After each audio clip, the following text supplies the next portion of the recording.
This is going to be a tough one for some of you. I want to start by reading off the transcript of what Robert F. Kennedy Jr., RFK Jr., said at his first confirmation hearing to be the Secretary of Health and Human Services. He said, and I quote, "These Democrats used to be my friends. They agreed with me on all the environmental issues that I have been working on for my whole career.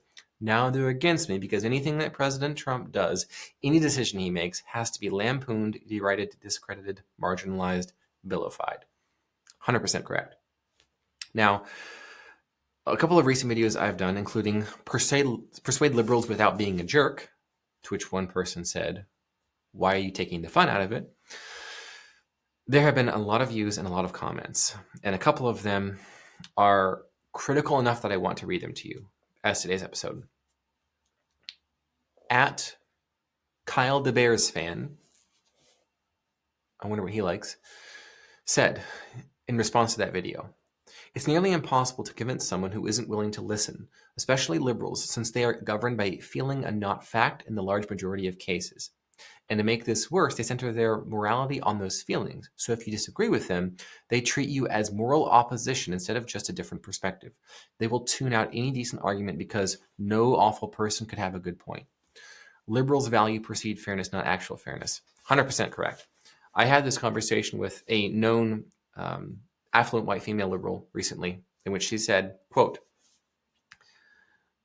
"Anyone who has anything good to say about President Trump has nothing important to say at all," end quote. Which is effectively what RFK Jr. just said, which is what Kyle DeBears fan just said. And then there was another comment that I want to strategically read to you. This is from @multiple_grievance. I've been trying to do this for at least 8 years now. That is, persuade liberals without being a jerk. And by the way, we're going to come back to multiple grievance in a moment. The video I did, Persuade Liberals Without Being a Jerk, which you can see on this channel if you go back in the uploads, you'll find it. I talked about Jonathan Haidt and the Moral Foundations book that he wrote and the differences between liberals and conservatives, and that liberals value above all two things: the perception of fairness and protection against hurt feelings. So what they want is to make things fair, and what they don't want is people to get hurt. Those are their two highest moral foundations. Now, those are excellent for mothers of toddlers. It is a maternal instinct. Like, okay, you had a turn doing this, now it's your turn. You had a turn doing this, now it's your turn. And, oh, this person has, this child has hurt feelings because they wanted another turn, even though it was the other child's turn, they have hurt feelings. I want to nurse those feelings. That's maternal instinct. That's fantastic. You want that liberal instinct, those liberal values with little kids 100% of the time. You do not want Tom Homan or J.D. Vance style anything from your mom of a 2-year-old. You're out of here. You don't want that. You don't want that. And that's okay. But the problem is liberal values don't scale up to societies. They'll say, oh, well, white people had a turn being legally privileged, so now black people need to have a turn being fairly privileged. That's only fair. They were hurt in the past. Black people were. So now white people need to get hurt. That makes it fair. See, that's the issue. That's the issue with everything, right? They'll say things like, well, previously it wasn't okay even for a teacher to be an open gay person. So in order to make up for that, make things fair because they were hurt in the past, we need to have graphic LGBT how-to technique picture books in there with the preschoolers, the kindergarten, and the first and second graders. That's only fair because they would be hurt otherwise. It's literally LGBT history, they say.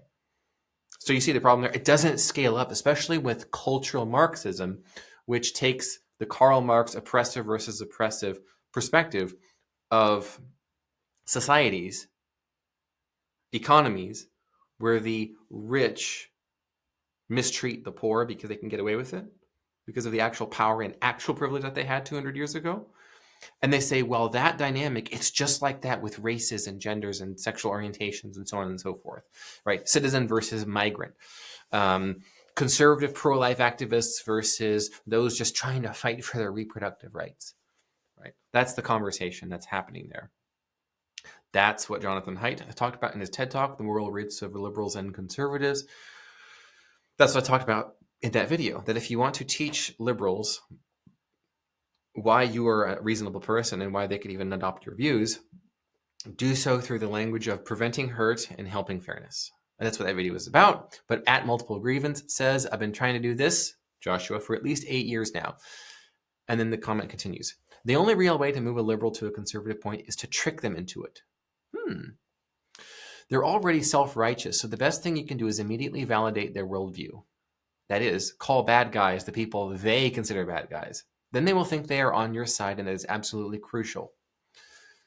This is likely true because of the tribalism of liberals. We know that liberals are anywhere between 2 and 20 times more likely to divorce a conservative spouse than the other way around. They're 2 to 20 times more likely to cut off a family member, end a friendship, or boycott a business over differences in political views.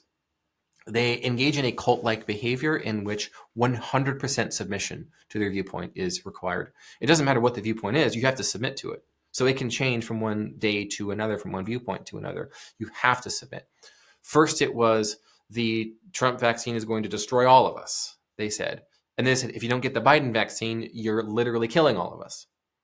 Well, it was the same vaccine, it just depended on who was president at the time, right? You can go back and see people within a few months of Trump leaving office, they completely changed their perspective on the vaccine. They go from I'm never taking it to you have to take it. It's just how they went down.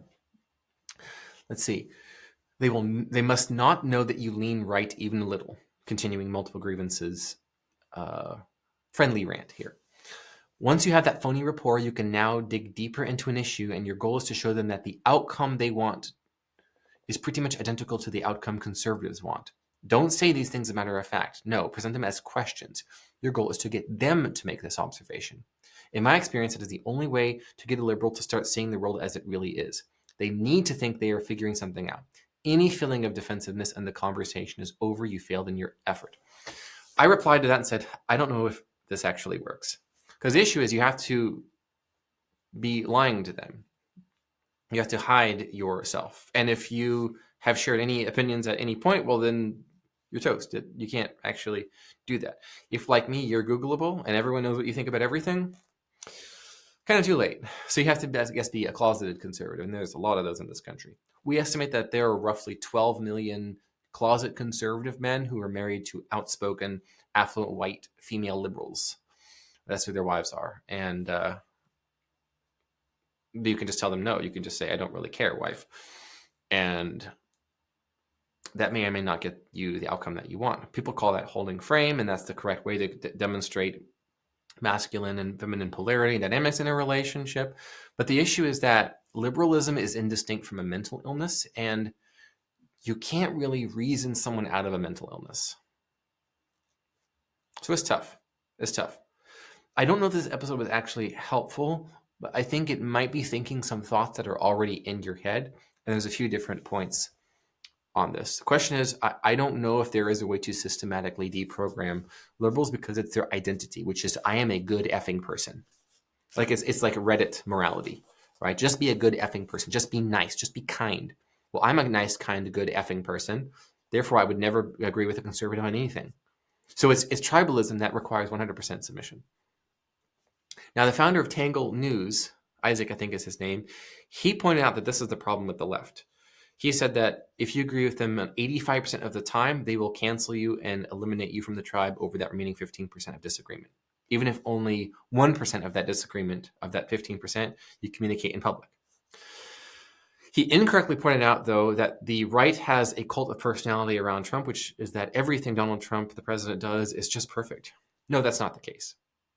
His greatest influencers, men like Michael Cernovich and Jack Posobiec, perpetually and consistently and constantly disagree with him and point out where he is mistaken or made a big mistake all the time. And he takes that to heart. The string of executive orders that President Trump is doing is what people like Mike Cernovich have been saying he should have done in 2017 and have been saying it loudly since the time.